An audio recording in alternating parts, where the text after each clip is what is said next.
Corona व्हायरसच्या कारणांमुळे महाराष्ट्रात जास्त परिस्थिती गंभीर झाली आहे। कोरोना पॉझिटिव्ह रुग्णांची संख्या वाढत चालली आहे। त्या कारणाने संपूर्ण देशात लॉकडाऊन 1 व लॉकडाऊन 2 लागू करण्यात आलं। लोकांनी घराबाहेर पडू नये म्हणून पोलीस अधिकारी व कर्मचाऱ्यांच्या ड्युट्या लावण्यात आल्या आहे। त्यांना या काळात सुद्धा ड्युटी स्वकष्टाने करावी लागत आहे। महाराष्ट्राची राजधानी मुंबईमध्ये कोविड-19च्या संक्रमणाने पोलीस विभागामध्ये पहिला मृत्यू प्रकार समोर आला आहे।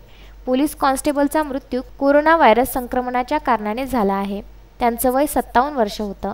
या पोलीस कॉन्स्टेबलची पोस्टिंग वकोला पोलीस स्टेशनमध्ये झाली होती। वकोला कोरोना संक्रमणाने अत्यंत प्रभावी परिसरमधून एक आहे। मृत पोलीस कर्मचाऱ्यांच्या कुटुंबात पत्नी आणि 2 अपत्य आहे। आरोग्य आणि पोलिसांच्या संक्रमित होण्याच्या प्रकरणामध्ये सातत्याने वाढ होत आहे। ट्रान्सपरंटवर काम करणारे पोलीस कर्मचाऱ्यांच्या जवानाला कोरोना संक्रमणाची लागण वाटणी होत आहे।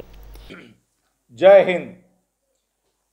कोरोना विषाणू विरुद्ध युद्ध आमचे सुरू। संपूर्ण मातृतीर्थ बुलढाणा जिल्ह्यातील आमच्या पोलीस दलातील सर्व अधिकारी व कर्मचारी यांचं मनोबल आणि मनोधैर्य वाढावं, ते अधिक वृद्धिंगत व्हावं या उद्देशाने माझे आरोग्य माझी जबाबदारी, मीच माझा रक्षक ही संकल्पना आम्ही समोर आणलेली आहे। आणि या संपूर्ण कालावधीमध्ये कर्तव्य बजावताना जो प्रोटोकॉल, जो SOP घालून दिलेला आहे त्याचा आम्ही तंतोतंत पालन करू।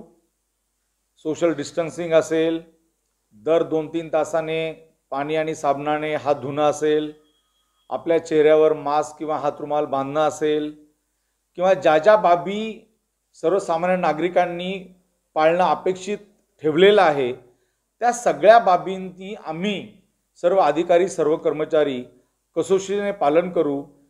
हा मेसेज डाऊन द लाईन आमच्या शेवटच्या कर्मचाऱ्यापर्यंत जावा या उद्देशाने आम्ही संपूर्ण जिल्ह्यातील सर्व पोलीस स्टेशन, सर्व SDP ऑफिसेस, सर्व ॲडिशनल SP ऑफिसेस या ठिकाणी हे बोर्ड आम्ही दिलेले आहेत। आणि प्रत्येक ठिकाणी त्या पोस्टे प्रभारी अधिकारी असतील, SDP असतील यांच्या नेतृत्वाखाली जेवढे उपलब्ध कर्मचारी आहेत सोशल डिस्टन्सिंग मेंटेन करून ही प्रतिज्ञा आम्ही घ्यायचं ठरवलेलं आहे।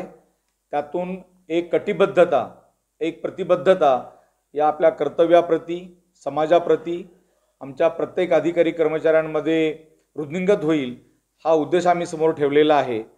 आणि हे सगळं करत असताना हा जो कोरोना विषाणू आहे, कोविड-19 विषाणू आहे, याला आम्ही निश्चितपणे हरवू आणि आपला जो समृद्ध संपन्न महाराष्ट्र आहे, प्रागतिक विचारांचा महाराष्ट्र आहे, हा महाराष्ट्र नक्की जिंकेल हा आशावाद या उपक्रमाद्वारे आम्ही व्यक्त केलेला आहे। मला वाटतं आपण सर्वजण या उद्घाटन प्रसंगी आलात त्याबद्दल आपणा सर्वांचे मनोमन आभार व्यक्त। मोहम्मद फारूक, विदर्भ न्यूज, खामगाव।